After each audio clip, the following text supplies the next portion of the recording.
by the time we get ready to take our money out in retirement, we don't know what our tax rate is going to be, because from right now we have taxes are on sale, because you got 2024 and 2025, and in January 1st of 2026, unless Congress does something, taxes are going to go back up to where they were before the Tax Cut Jobs Act that was enacted in 2017. So taxes are on sale.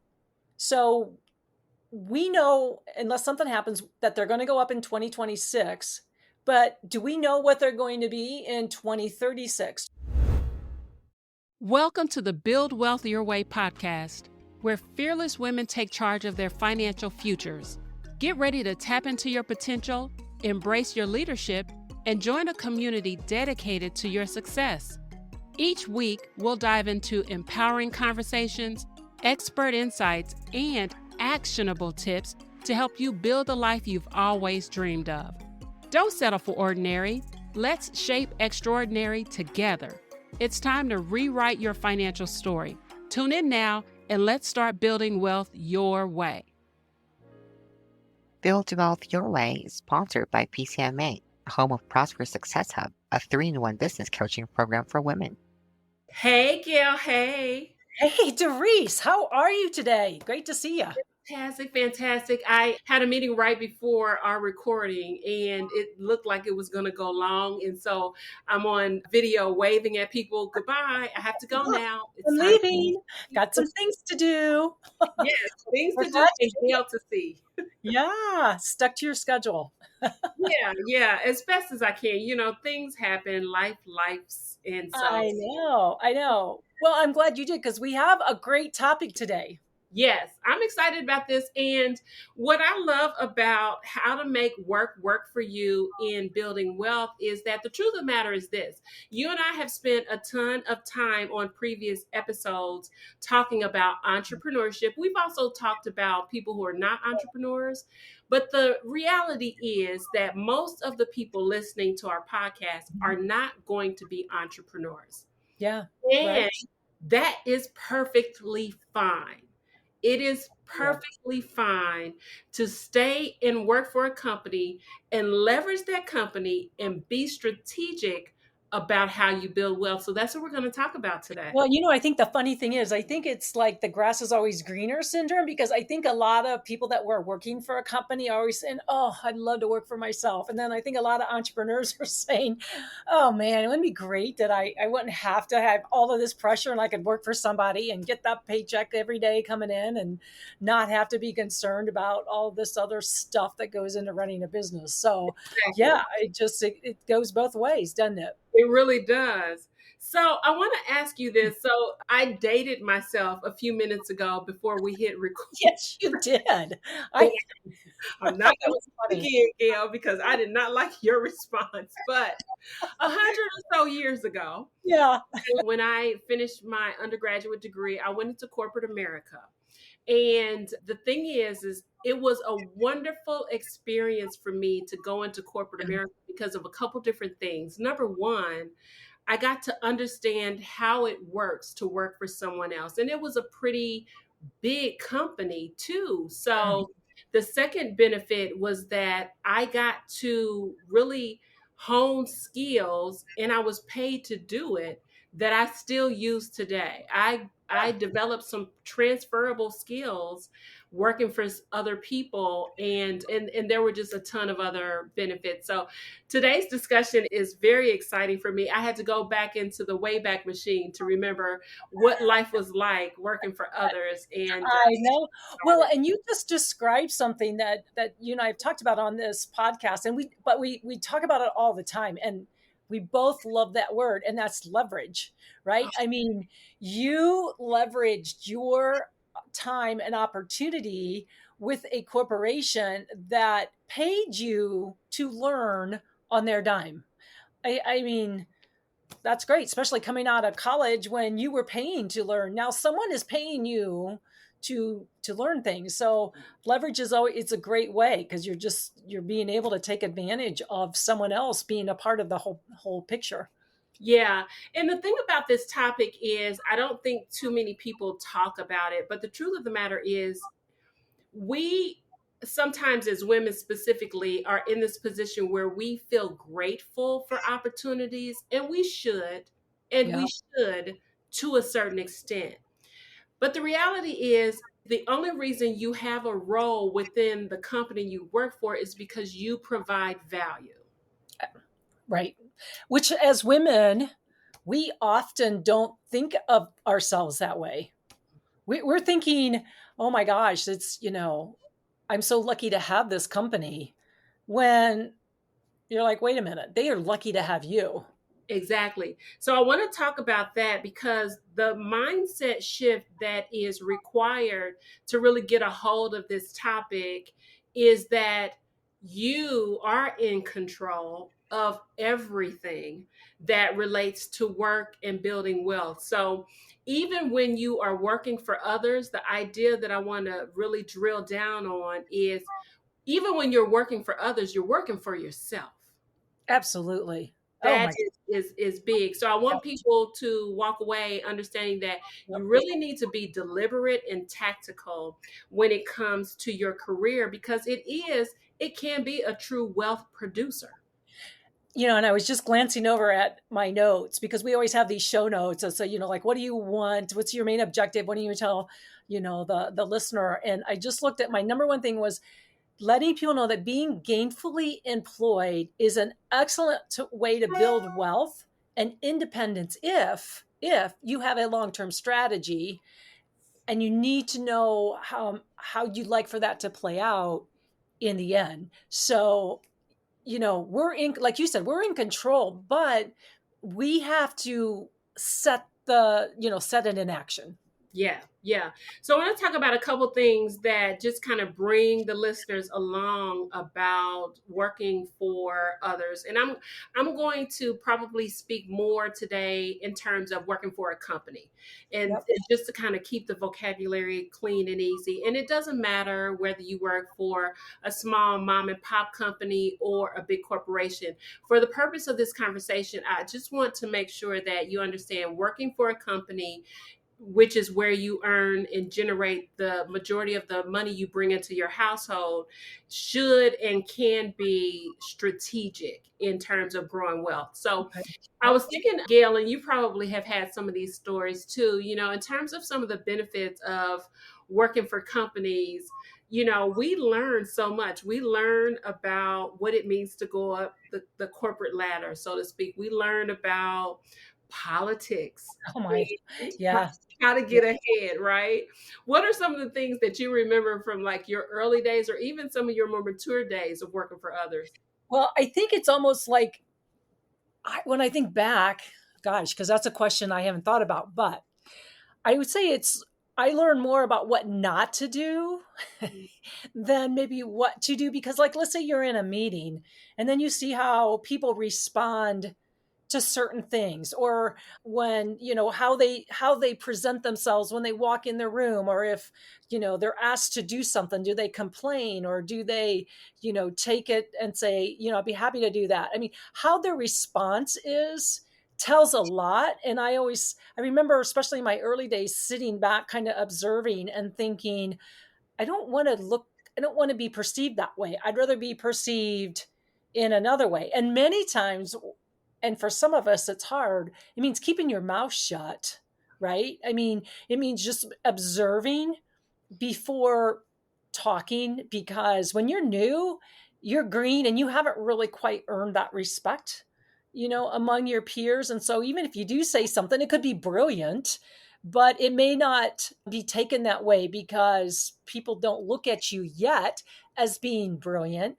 Or if you are in a male-dominated field, like you and I have a friend that is in a male-dominated field, and I'm amazed at the way she's treated and her ideas are treated because she's a woman. So I think those are some things we need to think in terms of when you're working in a corporation, of how are you perceived and what things, should you avoid versus what are the things you should do. Yeah, and I think that that's a good build up to a discussion around, really, you are a brand at the end of the day. Yeah. And so in terms of how to really leverage an outside position working for a company, you really have to become familiar with how you're perceived, how you navigate within a company. Are you collaborative? How do you handle injustices, microaggressions? How do you handle all of those things? Because the truth of the matter is yes, you do have a choice, and you can go from company to company to company, and a lot of people are doing that these days. If you are in a company where you can excel within all of those, obstacles, and you can see a way forward to be able to generate more income, more W-2 income, then I think that really needs to be considered. I remember one of the very first concepts I learned when I was working for a company was how to manage the manager. Yeah. Oh, that's a good, all right. That's so important, because how many of us have been in a situation where the manager is not very good, but yet they control a lot of what's going on in terms of how upper management sees you. I mean, they're the conduit. So that's a good one, Darice. That's a tough one. Yeah. And what's interesting is that when I've been in positions, and quite honestly, more than I like to even think about, where I didn't have a very good, strong connection with my immediate manager, but again, manager, I had to figure out, okay, do I leave an organization? And a lot of people do I leave an organization because of this one figure, or do I figure out how to play chess with the bigger board, right? And I think we as women, we've got to really consider what that needs to look like. Now, obviously, we don't want anybody who's in an abusive situation at work or a toxic situation at work, but I just refuse to believe that one person can have control over my environment. I've just never accepted that. Yeah.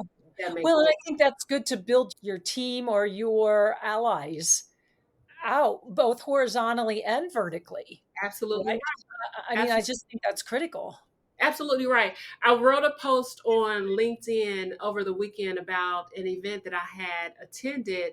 And the reason I was at the event was because someone had chosen me. I still don't know to this day how I was chosen to attend this event, but it was a pretty nice affair.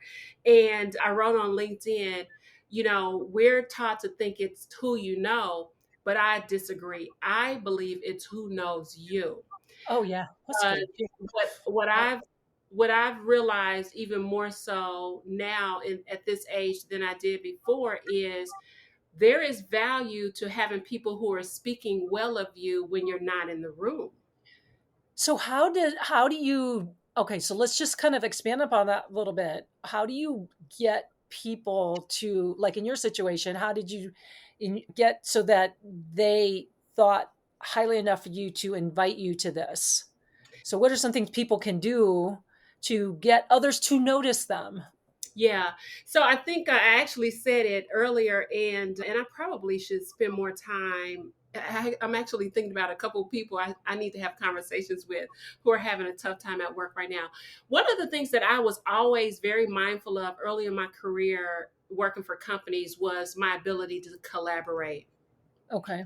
So in my world in Indiana, I have tended to be one of very few minorities in a room when it came to the workplace. And so I would walk into a typical meeting, and what I would experience was groupthink, because my peer group didn't look like me, didn't have the same background as me. And I went the way of, I'm going to make this work for me, as opposed to I'm going to go find more likeness, right? Because I truly believe in diversity. I am building a company, and I want diversity within my company because I know the strength that comes from somebody having different views, different ways, different operating systems. I know it to be true that you're going to be stronger the more diverse the team is. And so because I understood that at a young age, I always sought to be able to collaborate. I'm paying attention to the person who's probably one of the brightest people in the room, but who is shy and who isn't getting to a discussion. So I'm saying to that person, what do you think? Oh, so you're drawing out. And so you're like the person that's letting people know your abilities, not by what you say, but by how you get people to respond. Yeah. That's good. And it's just worked. I used it today in my 1:00 meeting before I got here. Okay. It was a group of just 6 people. We're all on video and we're talking about an upcoming event. This is a board that I'm involved in. And I noticed there's this one particular person that every time, like there are a lot of us that are comfortable and we've been around each other in this committee for a long time, but there are a couple of newcomers. And there's one in particular, a couple times I saw her begin to speak and someone spoke over. So as soon as I got the opportunity, I wanted to hear what she had to say. And that little bitty thing has drawn people to me for years. And it's one of those of many opportunities to strategically build a network of people who think well of you, who value what you have to say, and who understand what you bring to a team and a group. But those are good. There are so many. I think the main thing is understanding when you are working in a company, how can you build value around your skill set and yourself so that you can earn more? Yeah, absolutely. Because so many times we get so wrapped up in just our little fiefdom and what we do day in and day out, and we run our routine. And sometimes we don't really expand it to think beyond our current situation. So I think it's important to always have take the blinders off and look more strategically at things. And sometimes I think that just happens like when you start your day, right? I mean, you're going into a meeting, always look at, well, what do I hope the outcome of this meeting could be? Who do I want to hear from in this meeting? What are some action steps? How can I help someone become better at what they do? Because I'm under the adage, the more we give to others, the better we become. And quite frankly, no one always wants to hear you talk or me talk. Our ideas are already great in our mind, right? Not everyone thinks that. So you got to let others draw that information and draw them out. And I just think that's really important, because then people are going to be attracted to you, because it's not about you. Exactly right.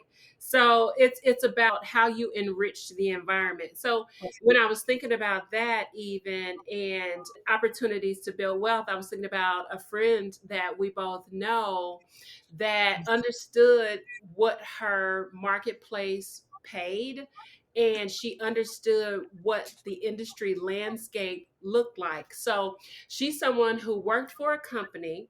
She left the company, loved the company, but she knew that there was going to be more opportunities for her to enrich her skill set if she left the company. So what she did was, and I just love this so much. I mean, obviously not everybody can follow this particular path, but the idea is she knew what the marketplace would pay. She left the company, worked for someone else, left the state to take that position. Wow. That position increased her skill set and her value so that she earned more money, so she went from company A to company B. Okay. She was at company B. Company C recruited her to come and work for company C. From her position in company C, company A saw her progression, asked her to come back, and she more than doubled her income because she understood the long game, which was, if I can develop my skill set and I can get more experience and more exposure, I can demand more from the marketplace. Yeah, that's awesome. What a great story. And she wasn't limited to thinking, I'm just stuck here, and I think we get complacent. I mean, you get that same income coming in, you're thinking life's pretty good. But I think the day we give up things being challenging and we push ourselves is the day that we quit growing.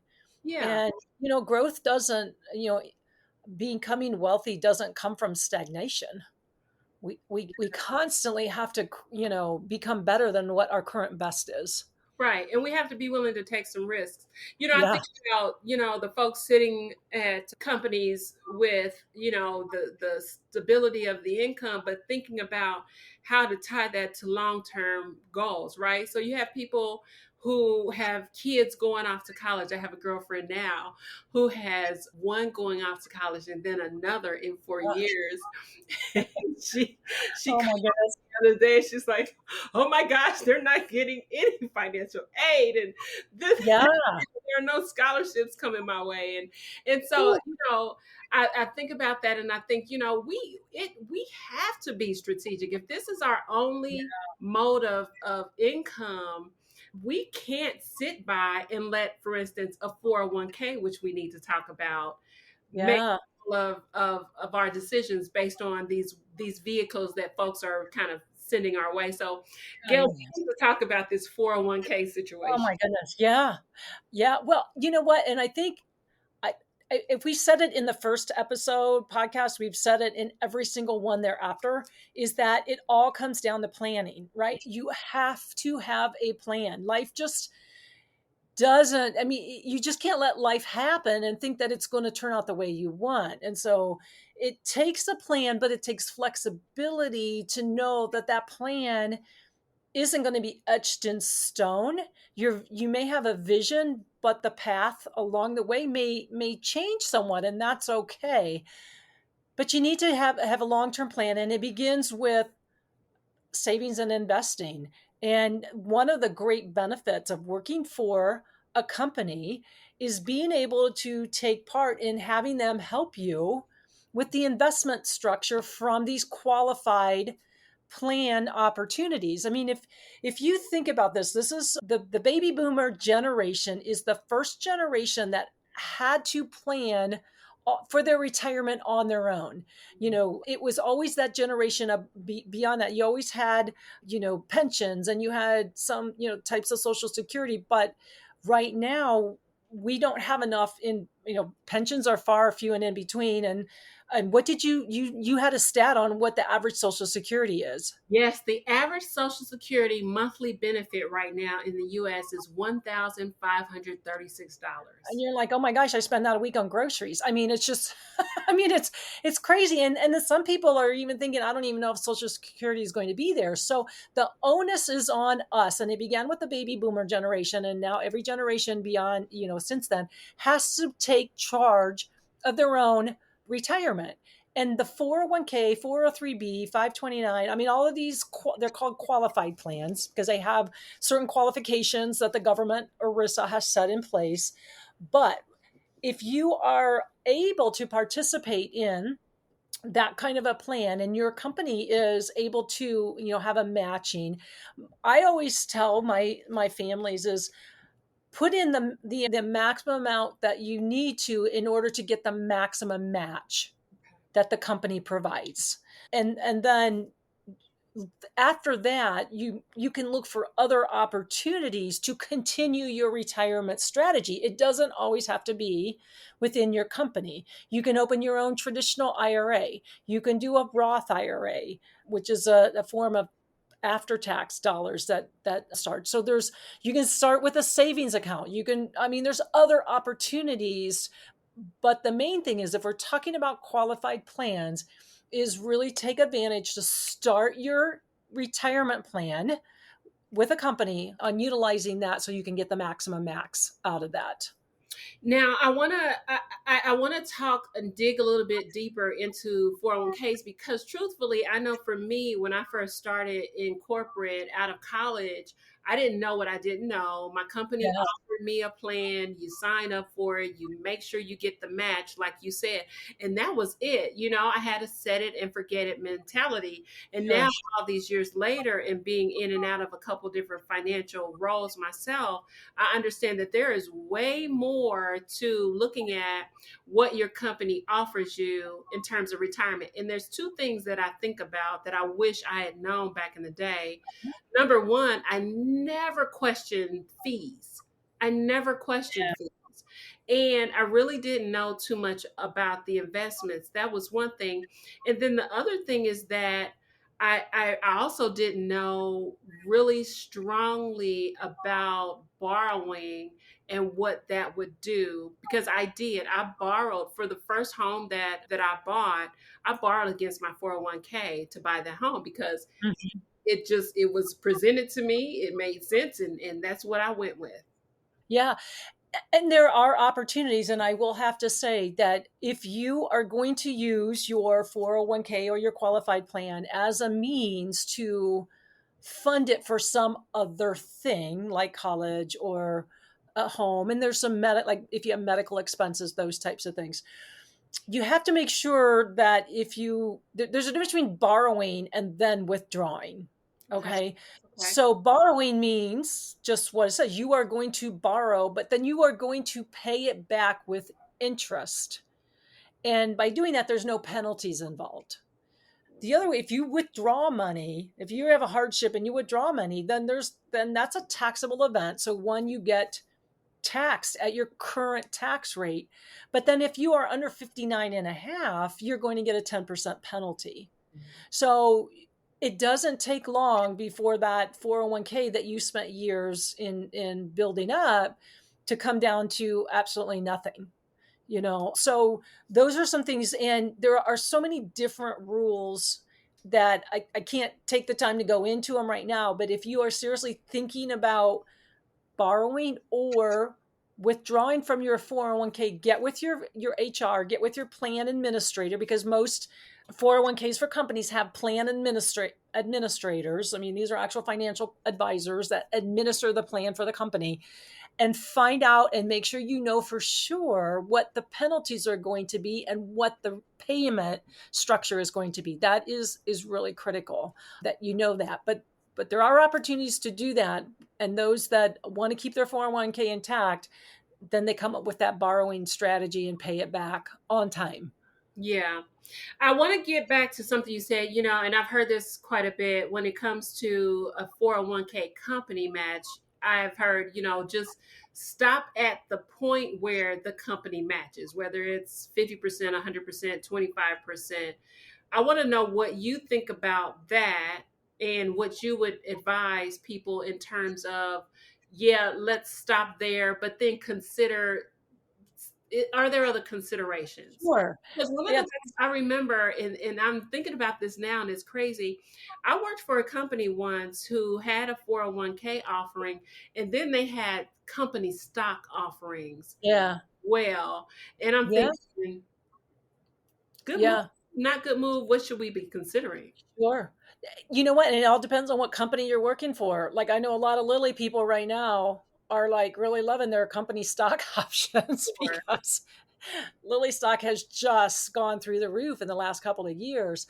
And my stepson works for a major company, and he's involved in the stock program in addition to the 401k program. So I think, those are some good resources. I think it begins by really taking a look at your budget. And that's always the one thing when I sit down with people, I'm like, what's your budget? You have to have a budget at home so that you know how much money you can actually contribute. Right. And not feel that, you're living, that you're just stressed out about it. So it's important to save, but it's also important to eat, right? And it's important to get your kids braces and all of those types of things. So it all begins with the budget. But typically in a 401k plan, 401k plans are going to invest a lot of times in mutual funds. And mutual funds, by and large, have a pretty high expense ratio to that, meaning that there is a portfolio manager. There's someone that manages, like someone in Wall Street, that will manage these funds that are available in a mutual fund. A mutual fund is just a bunch of stocks, and they make it a fund and they manage it. Well, that has some hidden expenses to it that it's really hard. The fund manager is not required by the SEC to disclose what those costs are. So every single time they're trading or there's turnover, there's a fee for that, and we don't see that. They don't have to disclose it. So by and large, mutual funds are going to be a little bit more expensive. So depending upon your situation, sometimes it may make sense to invest in what you can with the company match. But then if you have any leftover money in your budget, then there's nothing wrong with starting your own traditional IRA, which again is money that is not been taxed, when you put it in there, it's taxed when you take it out. Or I always tell a lot of people is start a Roth, which is money that is after tax dollars and it grows tax free. And there is no tax when you take it out. So it makes sense to have what we always call it. We have a bucket strategy where you have pre-tax money, after tax money, and no tax money. So your pre-tax is your qualified money, like the 401ks and such. Your after tax is like if you have an investment account or a brokerage account where you put money in that's already been taxed. It's like a checking or savings account. But then the growth on those earnings are taxed. So, you still get, and those have a, tax structure to that. But then there's the no tax bucket, which is going to be your Roths, and certain types of life insurance can go in there when you take loans out against the policy. So we always say have a 3-bucket strategy in order to build your investment structure. So it really depends on your situation, depends on your budget. But, that's why it's important to really kind of sit down and think about that and get with your financial advisor to help you figure that out, because all of them play a role and all of them are important in accomplishing that end game.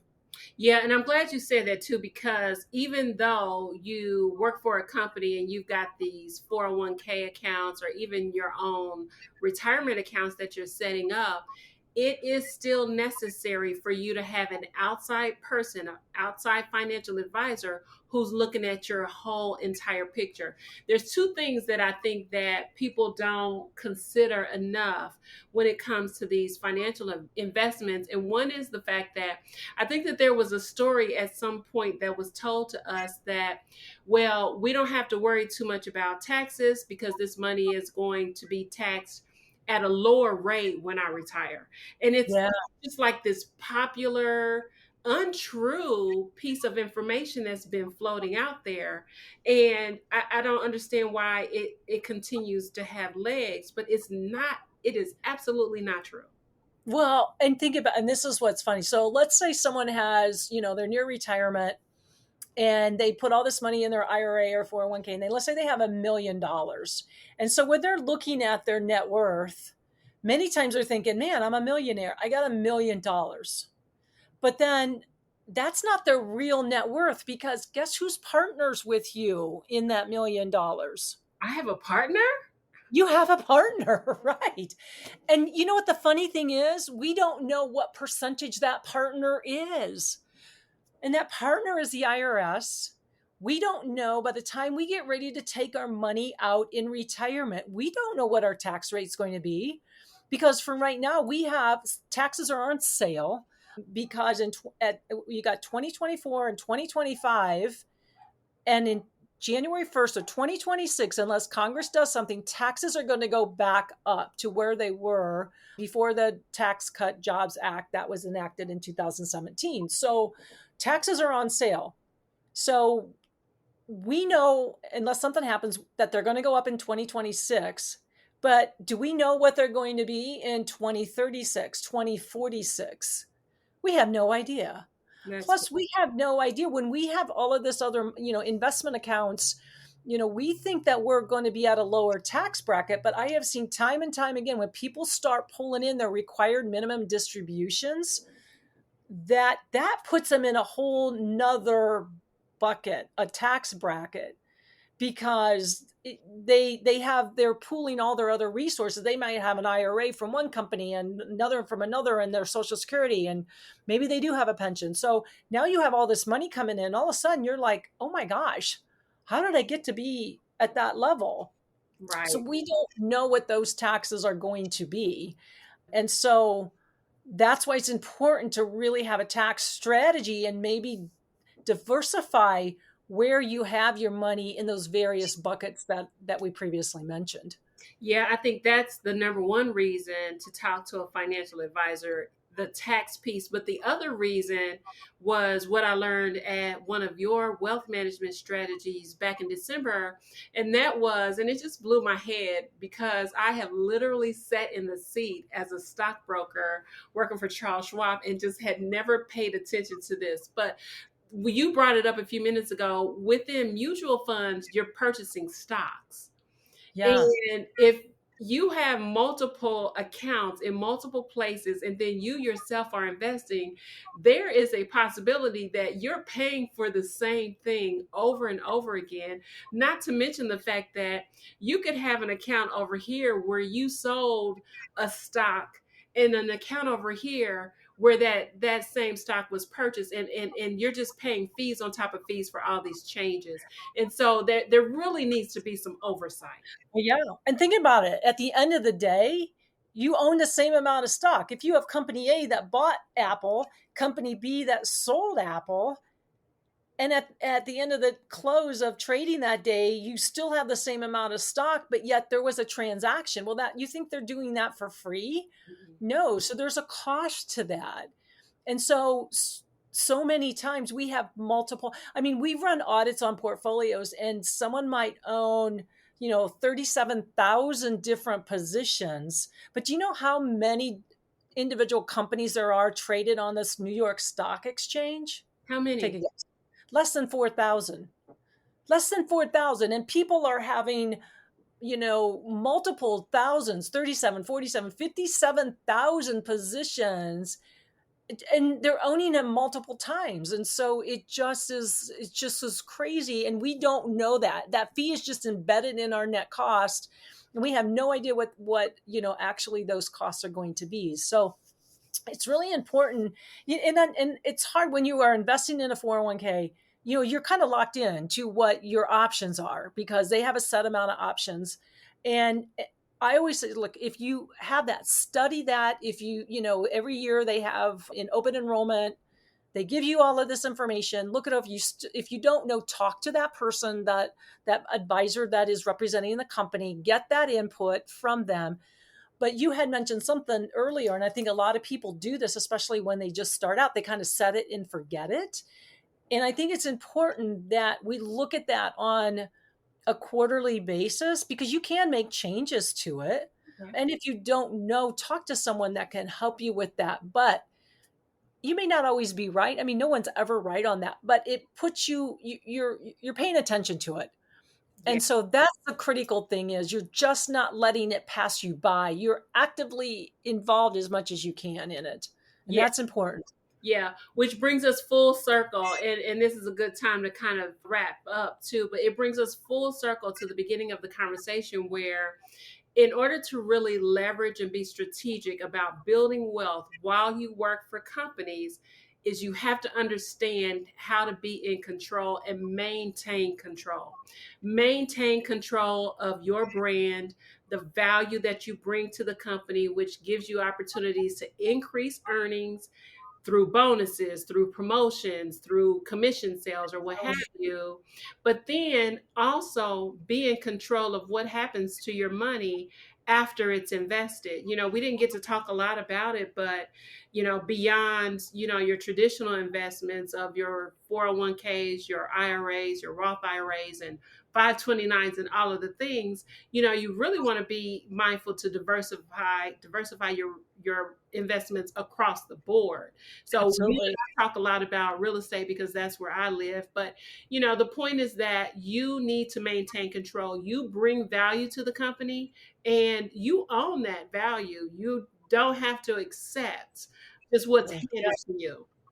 Yeah. And I think that's just so critical because we get complacent. And as I mentioned before, we think that, that company's doing us a favor by having us on board. But in order for us to really look at it and like, what can I bring to this company? We just have to always look at our skill set, try to improve it, be confident in our abilities, keep your mouth shut and listen and observe until it's such time that what you say, has some weight to it and makes a difference, because I think that's how we get respect. And then respect ultimately will help us get to that next level that we want to be. Yeah, whether it's within that current company or right. another.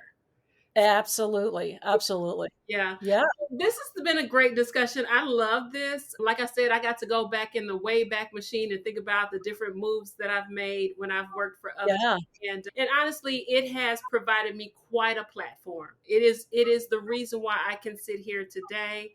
I have gained so much knowledge. I have gained so many connections. I have, just developed as a person as a result of working for companies. So I'm grateful for that time. Oh, and I'm the same way. I mean, I worked for a Fortune 75 company right out of college, went to work for another, wasn't quite as big, but extremely well run. And I really, cut my teeth and learned sales. And it was just a great organization. So I really had about 20 years before I started launching out on my own. And I really couldn't have done that if I did not have that kind of training that corporations can provide. Absolutely. I love the term intrapreneur.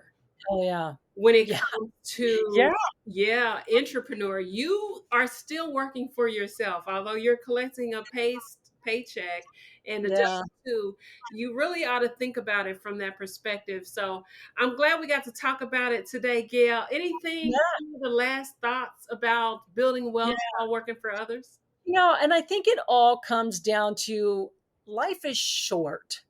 And we do not want to go through life hating what we do. So whether you work for somebody else or you work for yourself, you need to find something that brings you joy. And if that particular position isn't always the highest end on the pay scale, then, it doesn't mean that you cannot become wealthy. You just have to have a plan that allows you to invest wisely, be conservative in your spending, which we can talk about later, but there are ways that you can become extremely wealthy and enjoy what you do by working for someone else. Absolutely.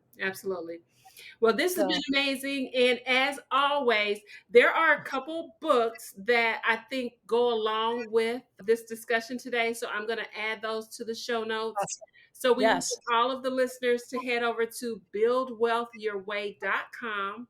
There will be a transcript from today, as well as some resources in the show notes. And as always, in order to connect with me and Gail, our information will be there as well. Oh, look. Awesome.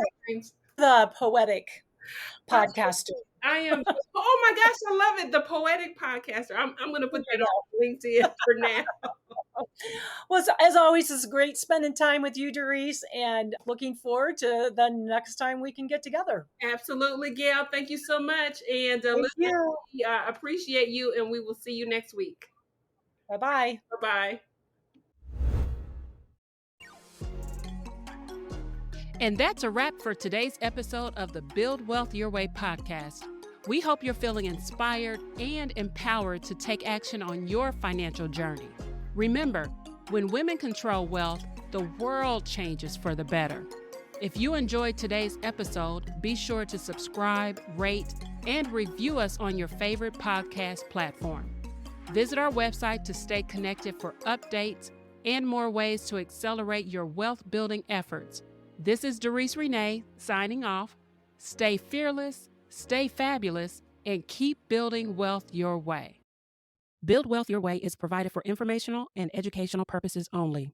The content of this podcast is not intended to be a substitute for professional financial advice, diagnosis, or treatment.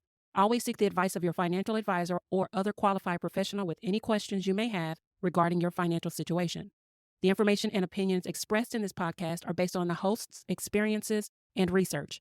They do not constitute financial investment, tax, or legal advice. The host and guests may have positions in the financial products or securities mentioned, which can change at times. Always conduct your own due diligence before making any financial decisions.